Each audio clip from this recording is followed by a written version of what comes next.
Kembali lagi bersama saya Dewi Kumala di Speak After Lunch dan juga kita masih membahas mengenai tema kita pada kesempatan kali ini yakni BLT Jurus Penyesuaian Harga BBM dan masih bersama dengan narasumber kita Bapak Dartanto. Bapak tadi mungkin belum sempat dijawab Pak, apakah kemudian dengan adanya BLT, Bansos, apakah ini sebenarnya sudah tepat sasaran Pak? Ataukah mungkin pemerintah harusnya lebih berfokus kepada peninjauan harga BBM bersubsidi ini sendiri Pak? Kalau saya sih lebih cenderung karena ini sudah terjadi ya, kita lebih fokus bagaimana mitigasi dampaknya aja. What's next ya Pak? What's next? Saya selalu berpikir forward looking ya, artinya kita berpikir ke depannya harus seperti apa.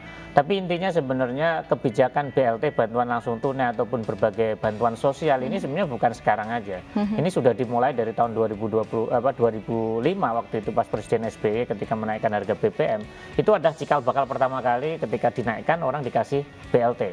Walaupun waktu itu banyak banyak keributan, tetapi akhirnya proses ini menjadi pembelajaran bagi kita dan saya rasa pemerintah dengan pengalamannya yang cukup panjang terkait dengan bantuan sosial, bantuan sosial langsung tunai ataupun bantuan pangan non tunai, menurut saya ini saya rasa pemerintah cukup siap lah dengan itu berdasarkan pengalaman. Dan juga perlu diingat waktu COVID kemarin kan pemerintah juga memberikan banyak bantuan sosial ya. Betul. Itu kan bagaimana mitigasi dampak COVID. Ini mirip-mirip lah sebenarnya. Tapi saya rasa dampak dari kenaikan BBM ini tidak sebesar dampak dari COVID gitu. Menurut saya memang ini adalah langkah yang tepat.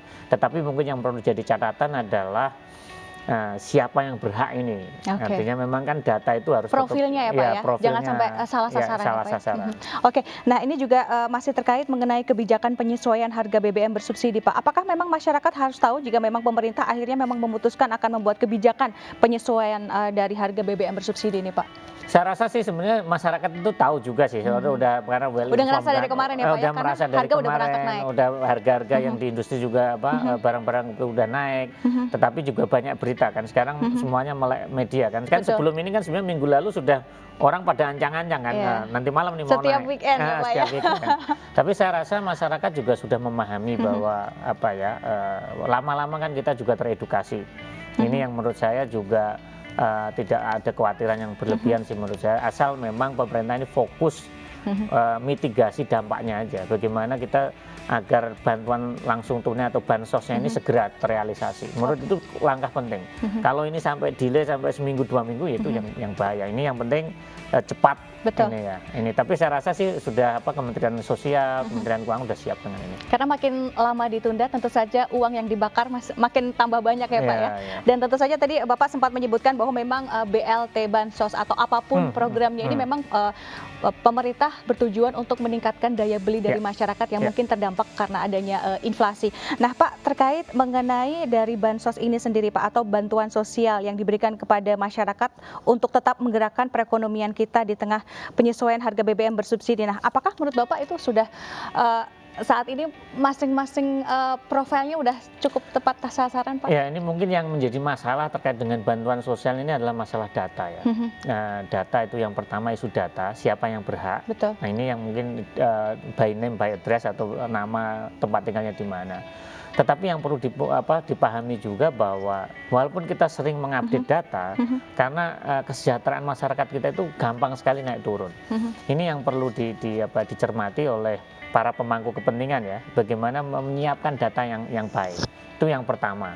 Yang kedua adalah menurut saya coveragenya, apakah berapa persen yang harus dapat ataukah cuma 20% atau semuanya 40% terbawah yang kira-kira terdampak itu yang diberikan bantuan sosial. Ini yang memang perlu kajian mendalam. Tapi saya rasa berdasarkan pengalaman yang ada dan juga desain program yang ada, waktu kemarin COVID itu kan sebenarnya pelajaran yang penting bagi kita ketika bantuan sosial itu waktu itu diperlebar kan, bukan hanya kelompok miskin dan rentan, tapi benar-benar kelompok formal juga ada subsidi upah atau yang lain untuk pekerja-pekerja yang UMR lah. Nah menurut saya sih kebijakan yang di COVID kemarin itu bisa direplikasi di BBM ini gitu. Itu yang menurut saya perlu dilakukan. Oke. Untuk memetakan juga kira-kira seperti apa profil penerima dari BLT tersebut. Nah Pak, kalau kita lihat bahwa memang sebenarnya kenaikan harga BBM ini sebenarnya adalah momentum yang baik ya Pak ya, untuk mungkin lebih memperkenalkan atau mensosialisasikan kepada masyarakat luas mengenai energi terbarukan. Karena kita tahu bahwa selama ini kalau kita melihat energi terbarukan, ESG itu kayaknya mahal Pak. Karena kita mungkin compare dengan BBM yang memang disubsidi oleh pemerintah dalam jumlah yang sangat besar. Mungkin pendapat Bapak? Saya rasa saya selalu berpikir bahwa setiap kejadian itu selalu menjadi kesempatan ya. Artinya ada memang peluang gitu. Artinya memang sekarang ini kan isu mengenai energi baru dan terbarukan itu kan selalu menjadi jargon ya. Betul. Implementasinya itu masih jauh dari harapan, dan juga kita selalu berbicara mengenai climate change atau perubahan iklim. Padahal emisi CO2 itu kan CO2 ini kan berasal dari BBM. Nah, menurut saya dengan kenaikan harga BBM ini menjadi momen bagaimana pengembangan dari energi baru dan terbarukan, misalnya solar cell, biogas maupun geothermal, itu keekonomiannya nanti pelan-pelan hampir mendekati kan. Kalau mendekati kan nanti memang bisa berkembang. Kalau misalnya kemarin harganya jauh kan, ngapain memakai energi-energi yang sifatnya lebih hijau kan, ini masalah duit aja kan. Betul. Kan kita nggak bisa bergerak ini karena memang kecintaan ke lingkungan itu bagus, tapi orang di kita nilai kan masih nilai ekonominya tetap gitu. Oke.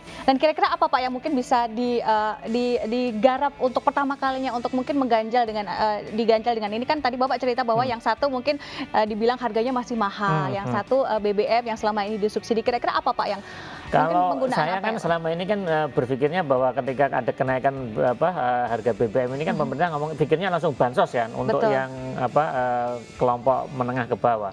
Tapi kita juga harus berpikir lebih maju dong. Harus ada declaration dari pemerintah juga bahwa ini loh sebagian dari subsidi saya alihkan untuk pengembangan energi baru dan terbarukan. Sisi riset ya Pak. Misalnya insentif, misalnya penggunaan solar panel di rumah tangga, atau mungkin beberapa misalnya bagaimana mendorong juga misalnya untuk pengembangan industri-industri yang ramah lingkungan. Ada insentif-insentif yang bisa diberikan sehingga ini inline gitu loh, sehingga bahwa kenaikan harga BBM itu juga bukan hanya masalah keuangan negara yang kantong jebol aja, tetapi kita berpikir jangka panjang bahwa ini dilakukan, dibangun sebuah narasi, ini dilakukan memang kita ingin menuju sesuatu yang sifatnya ya masa depan ekonomi Indonesia yang hijau, inklusif dan berkelanjutan gitu loh.